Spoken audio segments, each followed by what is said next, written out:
Hi hello friends, ಹೇಗಿದ್ರೆಲ್ಲರೂ?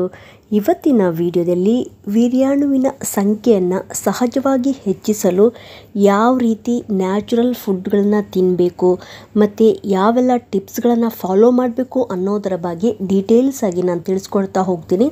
So ಹಾಗಾಗಿ ಯಾರೆಲ್ಲ ಇದುವರೆಗೆ ನನ್ನ ಚಾನಲ್ನ ಸಬ್ಸ್ಕ್ರೈಬ್ ಮಾಡಿಲ್ಲ, ಪ್ಲೀಸ್ ಸಬ್ಸ್ಕ್ರೈಬ್ ಮಾಡ್ಕೊಳ್ಳಿ, ಪಕ್ಕದಲ್ಲಿರೋ ಬೆಲ್ಲೈಕನ್ನು ಕೂಡ ಕ್ಲಿಕ್ ಮಾಡ್ಕೊಳ್ಳಿ. ಇತ್ತೀಚಿನ ದಿನಗಳಲ್ಲಿ ಬಂಜೆತನದ ಸಮಸ್ಯೆಗಳನ್ನು ನಾವು ಜಾಸ್ತಿ ನೋಡ್ತಾ ಇರ್ತೀವಿ. ಇದಕ್ಕೆ ಅನೇಕ ಕಾರಣಗಳಿರಬಹುದು. ಹಿಂದಿನ ಕಾಲದಲ್ಲಿ ಮಕ್ಕಳಾಗಿಲ್ಲ, ಒಂದು ಮಗು ಆಗಿಲ್ಲ ಅಂತ ಹೇಳಿದರೆ ಬರೀ ಮಹಿಳೆಯರನ್ನ ಮಾತ್ರ ದೂಷಿಸ್ತಿದ್ರು. ಆದರೆ ಈಗ ಕಾಲ ಬದಲಾಗಿದೆ. ಬಂಜೆತನ ಆಗುವುದಕ್ಕೆ ಪುರುಷರು ಕೂಡ ಅಷ್ಟೇ ಕಾರಣ ಎಂಬುದು ತಿಳಿದು ಬರ್ತಾ ಇದೆ. 40% ಪುರುಷರಲ್ಲಿ ಸಮಸ್ಯೆಗಳು ಕಂಡು ಬಂದರೆ 40% ಮಹಿಳೆಯರಲ್ಲಿ ಸಮಸ್ಯೆ ಕಂಡು ಬರ್ತದೆ. ಇನ್ನು ಉಳಿದ 20% ಏನು ಕಾರಣ ಅಂತ ಕೂಡ ತಿಳಿದು ಬರೋದಿಲ್ಲ. ಈಗಿನ ಕಾಲದಲ್ಲಿ ಮಕ್ಕಳಾಗಿಲ್ಲ ಅಂತ ಹೇಳಿದರೆ ಹಸ್ಬೆಂಡು ಕೂಡ ಪತ್ನಿಯೊಂದಿಗೆ ಬಂದು ಪ್ರತಿಯೊಂದು ಟೆಸ್ಟ್ಗಳಿಗೂ ಕೂಡ ಅವರು ಸಹಕರಿಸ್ತಾರೆ. ಇದೊಂದು ಒಳ್ಳೆಯ ವಿಷಯ ಆಗಿದೆ. ಹಿಂದಿನ ಕಾಲದಲ್ಲಿ ಪ್ರತಿಯೊಂದು ಟೆಸ್ಟ್ಗಳನ್ನು ಬರೀ ಹೆಂಗಸರಿಗೆ ಮಾಡಿಸಬೇಕಾಗಿತ್ತು. ಇತ್ತೀಚಿನ ದಿನಗಳಲ್ಲಿ ಪುರುಷರಲ್ಲೂ ಕೂಡ ಸ್ಪರ್ಮ್ ಕೌಂಟ್ ಕಡಿಮೆಯಾಗುವಂಥದ್ದು, ಚಲನಾಶಕ್ತಿ, ಕ್ವಾಲಿಟಿ ಕಡಿಮೆಯಾಗುವಂಥ ಸಮಸ್ಯೆಗಳು ಅತಿ ಹೆಚ್ಚು ಕಂಡು ಬರ್ತಾ ಇವೆ. ಹಾಗಾಗಿ ಇವತ್ತಿನ ವಿಡಿಯೋದಲ್ಲಿ ನ್ಯಾಚುರಲ್ ಆಗಿ ಈ ಸ್ಪರ್ಮ್ ಕೌಂಟು, ಚಲನಾಶಕ್ತಿ ಮತ್ತು ಕ್ವಾಲಿಟಿ ಇಂಪ್ರೂವ್ ಮಾಡಲಿಕ್ಕೆ ಏನೆಲ್ಲ ಫುಡ್ಗಳು ತಿನ್ಬೋದು, ಯಾವೆಲ್ಲ ಅಂಶಗಳು ಫಾಲೋ ಮಾಡೋದನ್ನು ಡೀಟೇಲ್ಸ್ ಆಗಿ ತಿಳಿಸ್ಕೊಡ್ತಾ ಹೋಗ್ತೀನಿ. ಮೊದಲನೇದಾಗಿ ನಿಮ್ಮ ಬಾಡಿ ವೇಟು ನಾರ್ಮಲ್ ಆಗಿರುವಂತೆ ನೋಡ್ಕೋಬೇಕಾಗತ್ತೆ. ತುಂಬ ಜಾಸ್ತಿ ದಪ್ಪನೂ ಆಗಬಾರ್ದು, ತುಂಬ ಜಾಸ್ತಿ ನೀವು ತೆಳ್ಳಗೂ ಬಾಡಿ ವೇಟ್ ಲಾಸ್ ಆಗಬಾರ್ದು. ಒಂದು ವೇಳೆ ನೀವು ಓವರ್ ವೇಟ್ ಇದ್ದರೆ ತೂಕವನ್ನು ಕಡಿಮೆ ಮಾಡ್ಕೋಬೇಕಾಗತ್ತೆ. ತೂಕ ಜಾಸ್ತಿ ಇರೋದ್ರಿಂದ ಮೇಲ್ ಹಾರ್ಮೋನ್ ಆದ ಟೆಸ್ಟೋಸ್ಟಿರೋನ್ ಎಂಬ ಹಾರ್ಮೋನು ಕಡಿಮೆ ಇರುತ್ತೆ. ಈ ಸಮಸ್ಯೆಯನ್ನು ಹೋಗಲಾಡಿಸೋಕ್ಕೆ ನೀವು ರೆಗ್ಯುಲರ್ ಎಕ್ಸಸೈಸ್ ಮಾಡ್ತಾ ಬರ್ತಾ ಇದ್ದರೆ ನಿಮ್ಮ ಟೆಸ್ಟೋಸ್ಟಿರೋನ್ ಹಾರ್ಮೋನ್ ಲೆವೆಲು ತುಂಬ ಚೆನ್ನಾಗಿ ಇಂಪ್ರೂವ್ ಆಗ್ತಾ ಹೋಗುತ್ತೆ. ಅದೇ ರೀತಿ ತುಂಬ ಜಾಸ್ತಿ ವೆಯ್ಟ್ ಲಾಸ್ ಮಾಡಿದ್ರೂ ಕೂಡ ಸಮಸ್ಯೆ ಆಗುತ್ತೆ. ಹಾಗಾಗಿ ನಾರ್ಮಲ್ ಬಾಡಿ ವೇಟನ್ನ ನೀವು ಬ್ಯಾಲೆನ್ಸ್ ಮಾಡಬೇಕಾಗತ್ತೆ.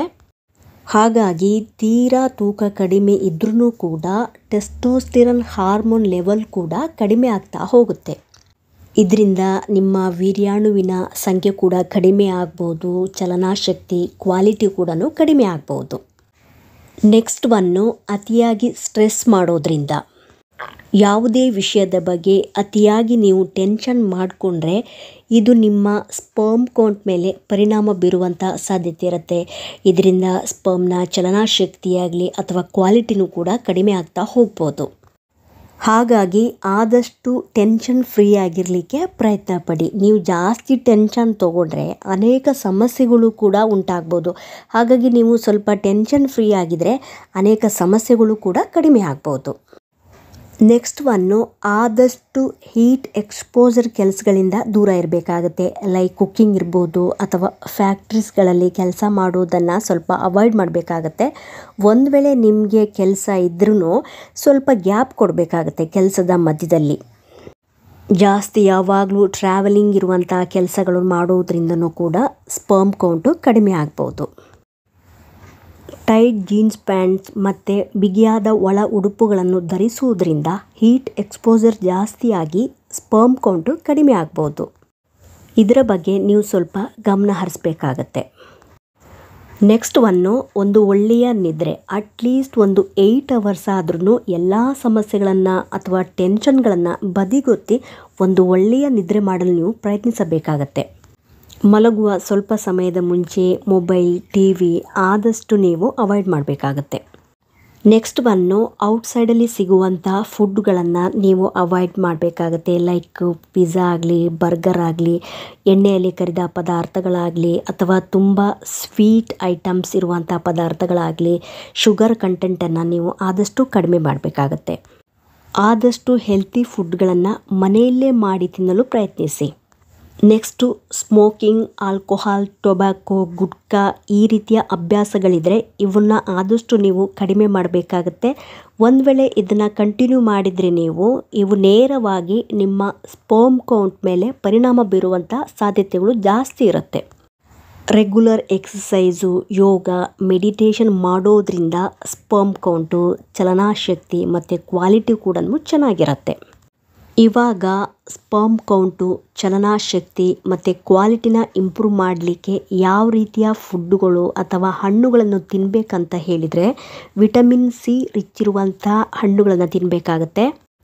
ಇದರಲ್ಲಿ ಲಿಂಬೆಹಣ್ಣು, ಕಿತ್ತಳೆ ಹಣ್ಣು, ಮೋಸಂಬಿ, ನಲ್ಲಿಕಾಯಿ, ಕಿವಿ ಫ್ರೂಟು ಮತ್ತು ನುಗ್ಗೆಕಾಯಿ ಇವುಗಳನ್ನು ನೀವು ಜಾಸ್ತಿ ಸೇವಿಸಬೇಕು. ಡಾಕ್ಟ್ರನ್ನ ಕನ್ಸಲ್ಟ್ ಮಾಡಿ ಜಿಂಕ್ ಸಪ್ಲಿಮೆಂಟ್ಸ್ಗಳನ್ನು ಕೂಡ ನೀವು ತೆಗೆದುಕೊಳ್ಬೋದು. ಇದರ ಜೊತೆಗೆ ಅಶ್ವಗಂಧ ಈ ಟ್ಯಾಬ್ಲೆಟ್ಸನ್ನು ಕೂಡ ನೀವು ತೆಗೆದುಕೊಳ್ಬೋದು. ನೆಕ್ಸ್ಟು ಮೊಟ್ಟೆಯನ್ನು ನೀವು ತೆಗೆದುಕೊಳ್ಬೋದು. ಇದರಲ್ಲಿ ಪ್ರೋಟೀನ್ ಅಂಶ ತುಂಬ ಚೆನ್ನಾಗಿ ಸಿಗುತ್ತೆ. ಇದರಲ್ಲಿ ವೀರ್ಯಾಣುವಿನ ಉತ್ಪತ್ತಿಗೆ ಬೇಕಾದ ಅಂಶಗಳಿರ್ತವೆ. ಮತ್ತು ಇದರಲ್ಲಿ vitamin B6, vitamin K, vitamin B, calcium ಮತ್ತು ಜಿಂಕು ಕೂಡ ಇರುತ್ತೆ. ಇದಲ್ಲದೆ ಚಿಕನ್, ಮಟನ್ ಮತ್ತು ಸೀಡ್ಸ್ನಲ್ಲೂ ಕೂಡ ನಿಮಗೆ ಪ್ರೋಟೀನ್ ಅಂಶ ಸಿಗುತ್ತೆ. ಇವುಗಳು ನಿಮ್ಮ ಸ್ಪರ್ಮ್ ಕೌಂಟ್ ಆಗಲಿ, ಚಲನಾಶಕ್ತಿ ಆಗಲಿ, ಕ್ವಾಲಿಟಿನೂ ಕೂಡ ಇಂಪ್ರೂವ್ ಮಾಡಲಿಕ್ಕೆ ಹೆಲ್ಪ್ ಮಾಡುತ್ತೆ. Next one dark chocolate. ಇದರಲ್ಲಿ ವಿಟಮಿನ್ ಮತ್ತು ಮಿನರಲ್ಸ್ಗಳಿರ್ತವೆ. ಇದು ಸ್ಪರ್ಮ್ನ ಚಲನಾಶಕ್ತಿಯನ್ನು ಕೂಡ ಇಂಪ್ರೂವ್ ಮಾಡುತ್ತೆ. ಇದರ ಜೊತೆಗೆ ಸ್ಪರ್ಮಲ್ಲಿ ಏನಾದರೂ ಡ್ಯಾಮೇಜ್ ಇದ್ದರೂ ಕೂಡ ಅದನ್ನು ಕೂಡ ಸರಿ ಮಾಡುತ್ತೆ. ಇದು ಲೈಂಗಿಕ ಆಸಕ್ತಿಯನ್ನು ಕೂಡ ಇಂಪ್ರೂವ್ ಮಾಡುತ್ತೆ.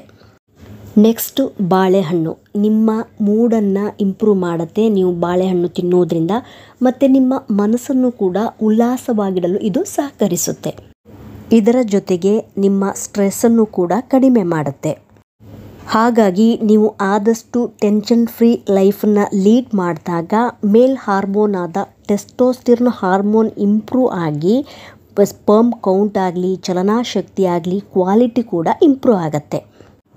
ಬಾಳೆಹಣ್ಣಿನಲ್ಲಿ ಮೆಗ್ನೀಷಿಯಮ್ ಇರೋದ್ರಿಂದ ಒಳ್ಳೆಯ ನಿದ್ರೆ ಮಾಡಲು ಕೂಡ ಹೆಲ್ಪ್ ಆಗುತ್ತೆ. ನೆಕ್ಸ್ಟ್ ಒನ್ನು ಪಾಲಕ್ ಸೊಪ್ಪು. ಪಾಲಕ್ ಸೊಪ್ಪಿನಲ್ಲಿ ಫೋಲೇಟ್ ಅಂಶ ಇರೋದ್ರಿಂದ ಸ್ಪರ್ಮ್ನ ಕ್ವಾಲಿಟಿ, ಕ್ವಾಂಟಿಟಿ, ಚಲನಾಶಕ್ತಿ ಕೂಡ ಇದು ಇಂಪ್ರೂವ್ ಮಾಡುತ್ತೆ. ಹಾಗಾಗಿ ನೀವು ಪಾಲಕ್ ಸೊಪ್ಪು ತಿನ್ನುವುದನ್ನು ಕೂಡ ಅಭ್ಯಾಸ ಮಾಡ್ಕೋಬೇಕಾಗತ್ತೆ. ಡ್ರೈ ಫ್ರೂಟ್ಸನ್ನು ಕೂಡ ತಿನ್ಬೋದು. ಇದರಲ್ಲಿ ವಾಲ್ನಟ್, ಇದರಲ್ಲಿ ಒಮೆಗಾ 3 ಫ್ಯಾಟಿ ಆಸಿಡ್ಸ್ ಇರೋದ್ರಿಂದ ನಿಮ್ಮ ಸ್ಪರ್ಮನ್ನು ಪ್ರೊಟೆಕ್ಷನ್ ಮಾಡುತ್ತೆ ಮತ್ತು ಇದರ ಜೊತೆಗೆ ಆಂಟಿ ಆಕ್ಸಿಡೆಂಟ್ ಥರ ಕೆಲಸ ಮಾಡುತ್ತೆ. ಅಂದರೆ ನಿಮ್ಮ ಸ್ಪರ್ಮನ್ನು ಯಾವುದೇ ರೀತಿ ಡ್ಯಾಮೇಜ್ ಆಗದಂತೆ ಇದು ಕಾಪಾಡುತ್ತೆ. ಫಿಶನ್ನು ಕೂಡ ನೀವು ತಿನ್ಬೋದು. ಫಿಶಲ್ಲಿ ನೀವು ಸಾಲ್ಮನ್ ಫಿಶನ್ನು ಕೂಡ ತಿನ್ಬೋದು. ಇದರಲ್ಲಿ ಒಮೆಗಾ 3 ಫ್ಯಾಟಿ ಆಸಿಡ್ಸು ಜಾಸ್ತಿ ಇರುತ್ತೆ. ಜಿಂಕ್ ಕೂಡ ಇರುತ್ತೆ ಇದರಲ್ಲಿ. ದಾಳಿಂಬೆ ಹಣ್ಣನ್ನು ಕೂಡ ನೀವು ತಿನ್ಬೋದು. ಇದರಲ್ಲಿ ಜಾಸ್ತಿಯಾಗಿ ಆಂಟಿ ಆಕ್ಸಿಡೆಂಟ್ ಪ್ರಾಪರ್ಟಿ ತುಂಬ ಜಾಸ್ತಿ ಇರುತ್ತೆ. ಕ್ಯಾರೆಟ್ ಕೂಡ ನಿಮ್ಮ ಊಟದಲ್ಲಿ ನೀವು ಅಳವಡಿಸ್ಕೊಳ್ಬೋದು. ಇದರಲ್ಲಿ ವಿಟಮಿನ್ ಇ ಇರುತ್ತೆ. ನೆಕ್ಸ್ಟ್ ಒನ್ನು ಟೊಮ್ಯಾಟೊ ಹಣ್ಣು, ಇದನ್ನು ಕೂಡ ನೀವು ತಿನ್ಬೋದು. ಇದು ಕೂಡ ನಿಮ್ಮ ಸ್ಪರ್ಮ್ ಕೌಂಟು, ಚಲನಾಶಕ್ತಿ ಮತ್ತು ಕ್ವಾಲಿಟಿನ ಇಂಪ್ರೂವ್ ಮಾಡಲಿಕ್ಕೆ ಹೆಲ್ಪ್ ಮಾಡುತ್ತೆ. ಇವತ್ತಿನ ವಿಡಿಯೋದಲ್ಲಿ ನಿಮ್ಮ ಸ್ಪರ್ಮ್ ಕೌಂಟ್ ಆಗಲಿ, ಚಲನಾಶಕ್ತಿ ಆಗಲಿ, ಕ್ವಾಲಿಟಿನ ಯಾವ ರೀತಿ ಇಂಪ್ರೂವ್ ಮಾಡ್ಕೋಬೇಕು, ಯಾವೆಲ್ಲ ಫುಡ್ಗಳನ್ನು ನೀವು ತಿನ್ಬೋದು, ರೆಗ್ಯುಲರ್ ಎಕ್ಸಸೈಸು ಮತ್ತು ಪ್ರಾಪರ್ ಡಯಟಿಂದ ನೀವು ಇದನ್ನು ನೀವು ಇಂಪ್ರೂವ್ ಮಾಡ್ಕೋಬೋದು. ಅದರ ಜೊತೆಗೆ ನೀವು ನೀರನ್ನು ಕೂಡ ಜಾಸ್ತಿ ಕುಡಿಬೇಕಾಗತ್ತೆ. ಈ ಒಂದು ಇನ್ಫಾರ್ಮೇಷನ್ ನಿಮಗೆ ಇನ್ಫಾರ್ಮೇಟಿವ್ ಅನಿಸಿದ್ದಲ್ಲಿ ಪ್ಲೀಸ್ ಸಬ್ಸ್ಕ್ರೈಬ್ ಮಾಡೋದನ್ನು ಮರಿಬೇಡಿ. ಸಿಗ್ತೀನಿ ಮುಂದಿನ ವಿಡಿಯೋದಲ್ಲಿ. Thank you so much friends.